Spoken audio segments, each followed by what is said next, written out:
So I rewatched some scenes from the Mockingjay movies, and I got inspired to make a short review of the Hunger Games story as a whole. And I mean the books, because I often hear people say those books are childish, and it kind of annoys me. So here's where I stand, and I'll start from the beginning.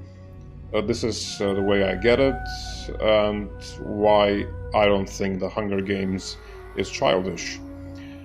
So from the moment I saw the scene where Katniss blew up the arena in Catching Fire, I knew I would read these books at some point.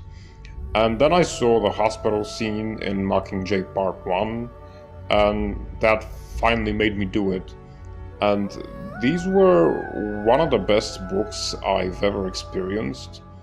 I've read a ton of other shit, fiction and non-fiction, all types of genres, all types of styles and stories. But I don't think I ever encountered a story that flowed so effortlessly through my brain and imagination. When most people hear that, they tell me it's because the books are written lazily and are not particularly smart. But that's not the case. The books are pretty complex psychologically, politically, and anthropologically.